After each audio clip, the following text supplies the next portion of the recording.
we are going to study the topic phasor and phasor diagram of the chapter number 13, AC circuits.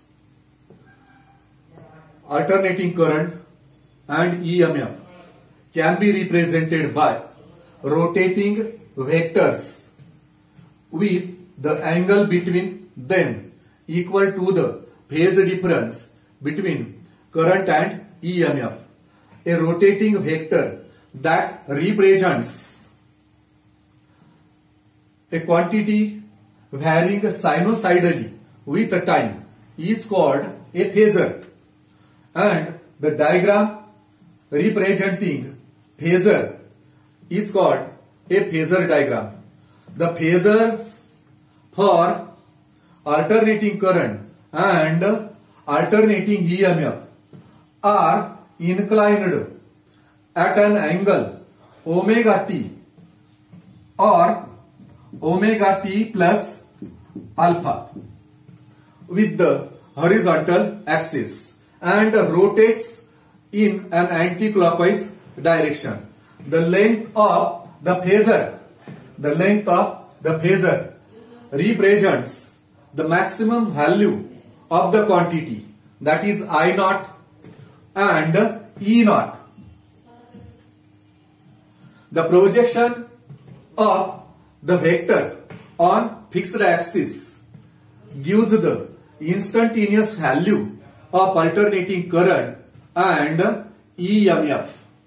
In sine form, I is equal to I naught sine omega t and E is equal to E naught sine omega t.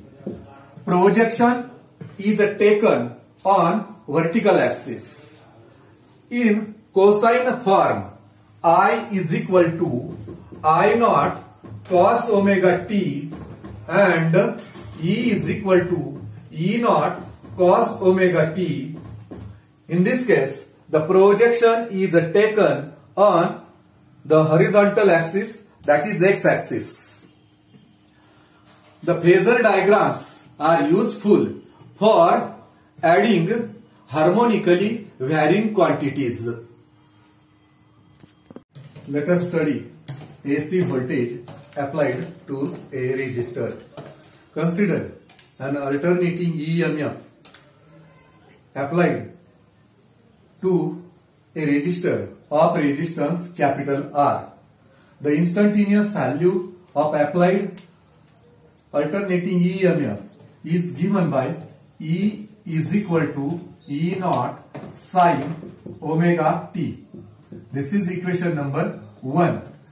Then the corresponding instantaneous current flowing in the closed circuit is given by I is equal to E upon R.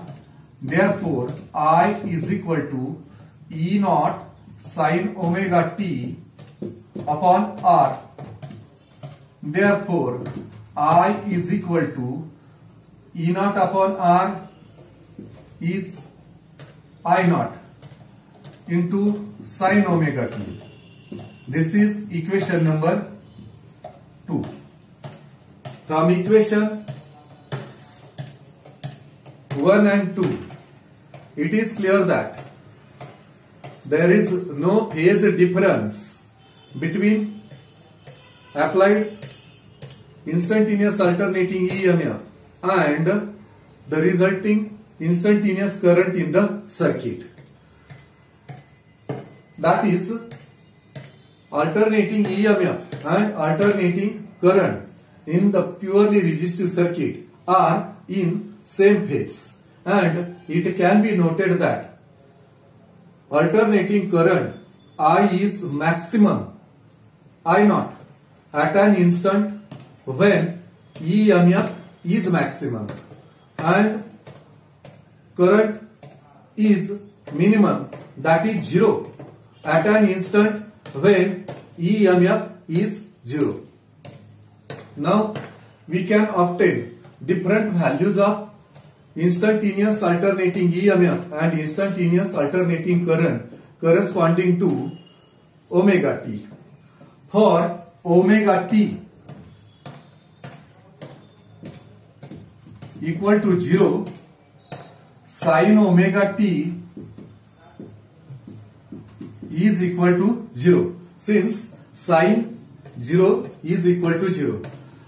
Using this value of sin omega t in equation 1 and equation 2, we get E is equal to 0 and I is equal to 0. Then for omega t is equal to pi by 2, sin omega t equal to sin pi by 2, which is equal to 1. And therefore E is equal to E naught into, take value of sin omega t as 1 into consideration, E is equal to E naught, and I is equal to I naught into 1, that is I naught. For omega t equal to pi, sin omega t equal to sin pi equal to 0. Therefore, E equal to 0 into E naught, that is 0, and I equal to 0 into I naught, that is 0. For omega t equal to 3 pi by 2,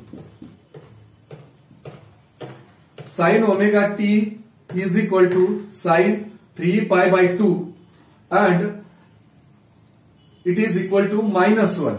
So sin 3 pi by 2 equal to minus 1, and therefore E is equal to E naught into minus 1, that is minus E naught, and I is equal to I naught into minus 1, that is minus I naught. Further, for omega t is equal to 2 pi, sin omega t equal to sin 2 pi, and sin 2 pi is equal to 0. Obviously, this instantaneous EMF E equal to E naught into 0, that is 0, and I is equal to I naught into, use this value 0 of sin omega t in this equation. It is clear that I is equal to I naught into 0, that is 0. And using these values, we can plot a graph of E or I against omega t. In that case, we get a sine curve. In this figure B, solid sine curve represents variation of instantaneous EMF E with omega t, while a dotted sine curve represents variation of instantaneous current I with omega t. It can be seen from that graph. Current I is a maximum I naught at an instant when EMF is maximum, while current I is minimum 0 at an instant EMF is 0. This shows that current and EMF are in phase. They are in same phase. Let us study phase diagram related to the purely resistive circuit. As the alternating current and EMF are in phase in case of purely resistive circuit, and so that phasors for E and I are shown in the same direction. the projections on vertical axis, that is y axis, give the instantaneous values of alternating EMF and alternating current.